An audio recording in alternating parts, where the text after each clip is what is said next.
I'm Shirley Madden. I'm 70 years old and I live in Rosetown, Saskatchewan at the moment. My name's Andrea Hurley. I'm 39 years old and I live in Regina. Hi, my name is Christopher Toth. I'm 36 and I'm from Regina, Saskatchewan. I'm Cindy McLean. I'm 41 years old and I live in Watrous, Saskatchewan. Hi, my name is Cedar Hurley and I'm 7 years old and I live in Regina, Saskatchewan. Hello, I am Matthew Cardinal and I am 35 years old and I live in Regina, Saskatchewan.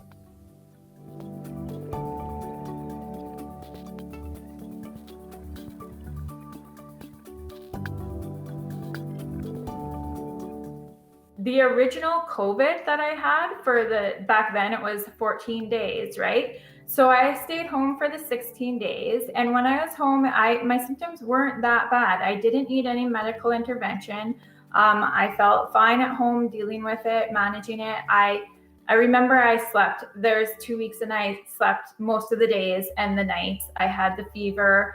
My heart rate stayed increased the whole time, but I never felt like I needed any medical attention. I just remember getting into the STARS ambulance at the hospital and administer.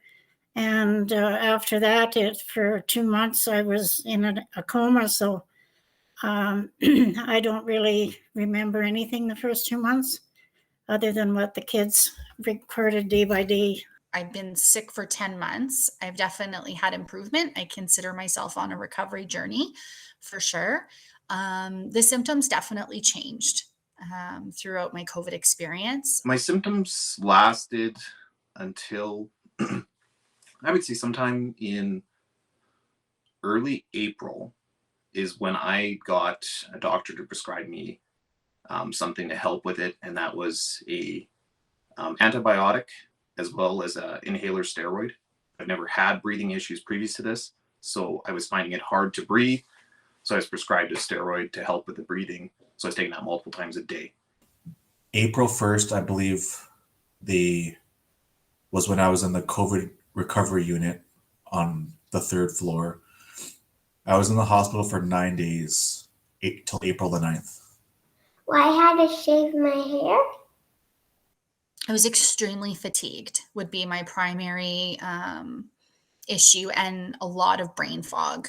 So a lot of just trouble concentrating, keeping my eyes open, focusing on something, those type of things. I would sleep for about 18 hours a day. Well, I had been intubated 3 times, so No, twice. Or twice, I guess. And I remember bits and pieces in between, but it's kind of I don't know. Like I say, it's kind of spotty here and there for me. It seemed like it would go away and then would relapse. It would come back. So I would feel better for a few days. I would go and do some chores around the yard. I would do things like that. And then I would suddenly have a relapse. It was to the point where I could barely walk to a shop in my yard. I was breathing, but I was scared to fall asleep because I thought I was going to die. I actually worked for the month of January. And then in February, the first week of February, I just felt sick again. I felt like all the COVID symptoms again. And I thought, well, this is so weird. And some people at work asked, they said, well, maybe it's the post-COVID that people are getting. And I said, no, I'm not sick. I'm not going to have that. I've been doing good. No. So I went to get tested again and the test was negative. And it just kind of progressed. I remember sitting at work on the weekend. At the end of the day, I was trying to document my day at the computer and my fingers didn't move. My hands would not move. In my head, I just was blank. There was nothing there. And when my mom had COVID in the house? Going upstairs, walking to buildings, that was a chore in itself. So it was the constant getting better and then relapsing. So having that fatigue, the brain fog, all these things that were happening seemed to really affect my ability to do day-to-day things for that year. So I did find that I was impacted for, quite lengthy. In all honesty, my symptoms would be here, they would come and go for nearly 15 months. For the first day or two, I thought I would need to go back to the ICU, which was very scary because you can't really sleep when you have to breathe in through your nose and out your mouth. Because if you just constantly breathe in your mouth and out your mouth, your vitals slip a little bit. So my machine would beep again, and the nurse would come in and explain, you need to be breathing through your nose and out your mouth. You have to be doing this. They said it's really important because you get more oxygen when you're breathing through your nose. I'm like, and my voice was so raspy at this point because it was still healing from all that intubation. And yeah, it was the worst feelings ever as well, recovering, because they're slowly weaning you off the ICU drugs. I had to wear hats to school. And it started falling out here. It all fell out. I started like gradually having more and more awake time.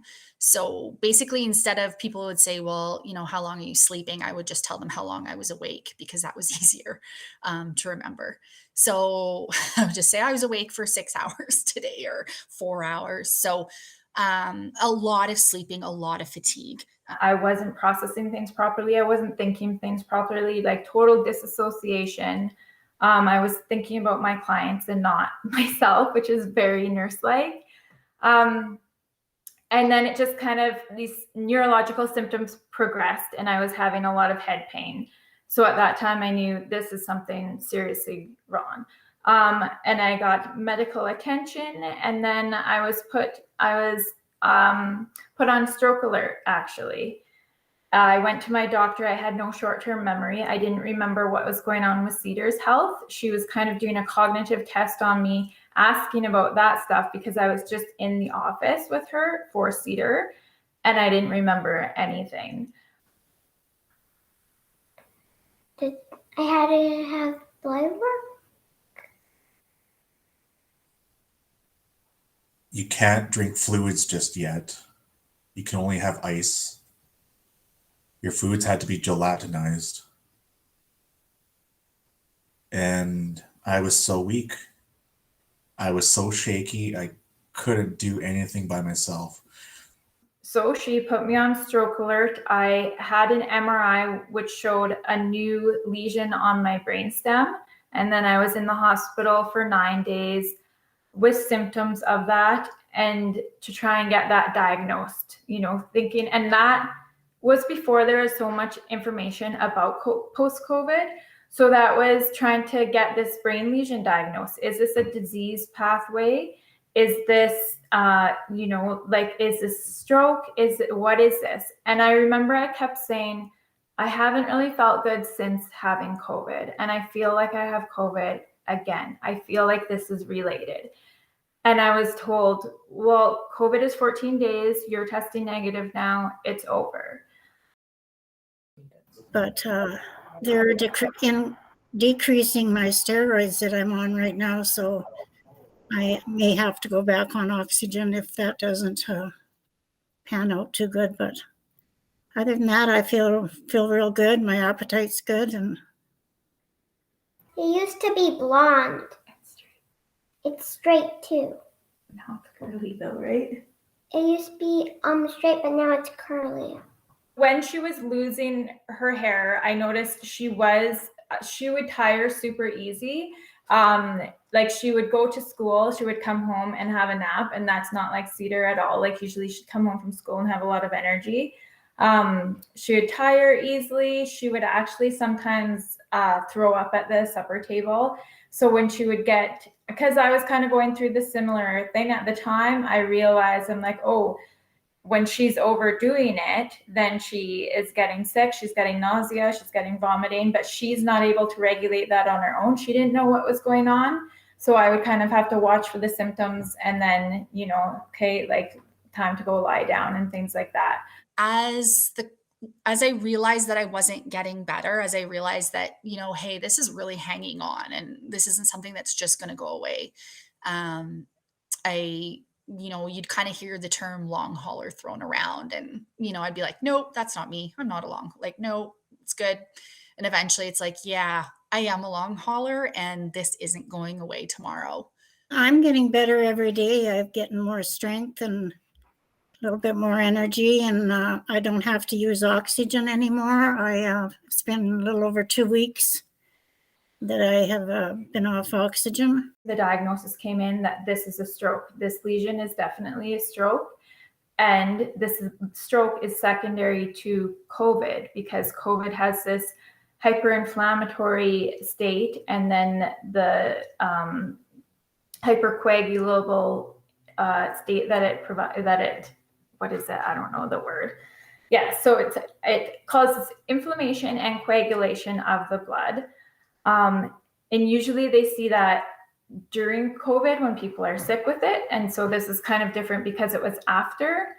And so I was glad that they kind of looked every other route. They didn't just go straight to COVID. They didn't go straight to stroke. They checked everything. There's actually been 4 neurologists that have been consulted with it. And it all comes back to a stroke, due to COVID, due to inflammation, and due to the coagulation of blood that it does. I still have mild symptoms. Taste and smell, for the most part, are not back. I'll get good days where I have taste and smell, but then I'll have days where it's completely gone. So you start to wonder what is normal taste and smell for yourself. But there'll be days where you get a little sampling of that, and then it'll be gone hours later, days later. It is getting better. I did find relief shortly after getting vaccinated, and that's quite strange to me. Recovering was hell, but it was just brutal. Then eventually they would have to tell me, you have to be proning on a daily basis because that's good for you, they said.